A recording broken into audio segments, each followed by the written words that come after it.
Kumusta po kayo? Bago po ang lahat, first things first.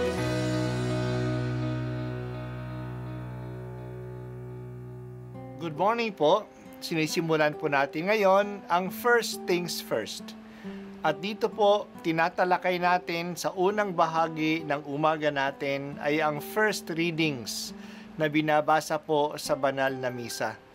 Ito pong tinatalakay natin kasi madalas po marami na tayong alam tungkol sa gospel readings. Pero konti po ang nagsasalita sa first readings.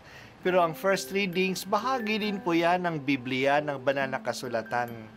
Kaya susubaybayan po natin ang mga first readings, basahin po natin at kuminsan kailangan ng basahin ng 2 o 3 beses bago maintindihan kasi hindi po tayo familiar sa mga istorya at sa mga kaisipan na tinatalakay dito.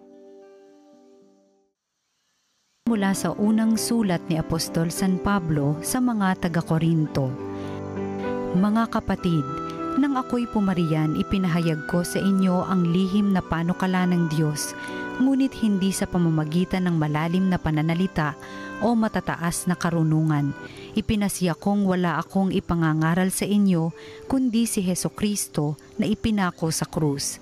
Kaya mahina, takot at nanginginig akong humarap sa inyo. Sa pananalita at pangangaral ko'y hindi ko kayo inakit ng matatamis na pangungusap batay sa karunungan ng tao, kundi sa pamamagitan ng patotoo ng Espiritu at ng kapangyarihan ng Diyos.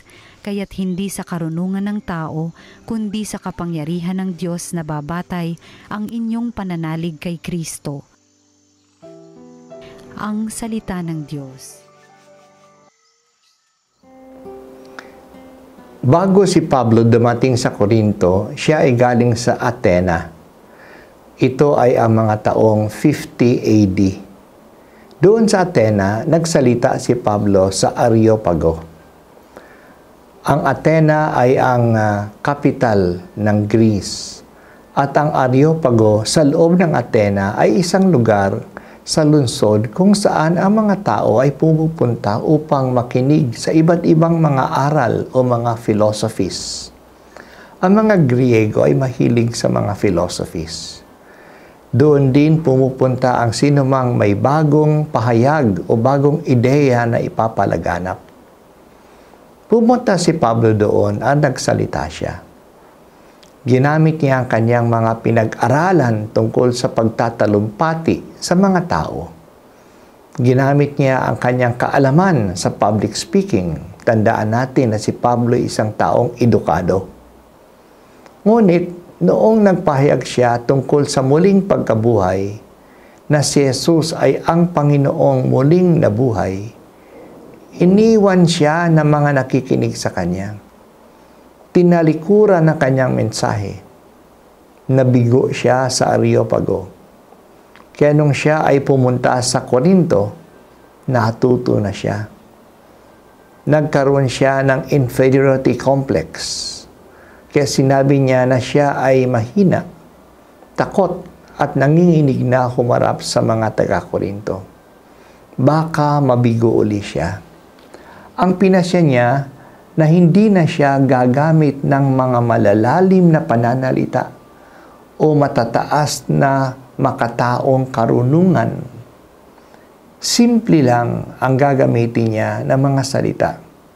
At magsasalita lamang siya tungkol kay Jesus na ipinako sa krus. Kaya kung nanampalataya man ang mga taga-Korinto, ang kanilang pananalig ay hindi nagmula sa galing ng karunungan na makatao ni Pablo, kundi sa kapangyarihan ng Espiritu Santo. Hindi ang human arguments ang nagkumbinsi sa kanila, kundi ang kapangyarihan ng Diyos. Maraming mga tao ang humahanga sa mga great speakers at mayroong maraming magagaling na motivational speakers. Dahil po sa telebisyon at sa social media, mabenta ang pagiging tele-evangelist. Nagiging sikat sila agad. Pero ilang beses na nangyari na may mga sikat na tele-evangelists na may milyong-milyong mga followers na natuklasan na nang aabuso ng babae o nagpapayaman sa sarili lamang. Magaling silang magsalita pero wala sa kanila si Kristo. Marami ang sumisikat kasi ang kanilang mensahe ay prosperity gospel, na kung maniwala siya sa Diyos, pagpapalain sila at mananagana sila sa buhay. Kakaiba ito sa karunungan ni Pablo, na wala siyang ibang ipinahayag kundi si Kristo na pinako sa krus. Hindi siya gumagamit ng human techniques at human rhetoric para makuha ang atensyon ng mga tao. Ang nang-aakit sa mga nanampalataya ay hindi ang kanyang galing o ang kanyang techniques, kundi ang kapangyarihan ng Espiritu ng Diyos. Siya ang nangungumbinsi sa mga tao na maniwala.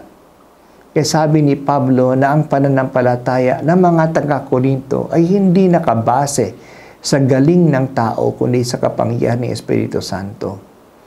Talagang ito ay biyaya ng Diyos. Diyos amang makapangyarihan, iniibig kong lubos ang tanang utos mo.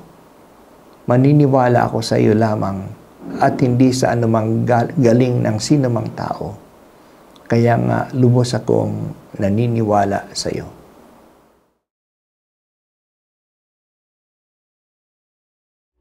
At ako po ay si Bishop Broderick Pabilio dito sa First Things First.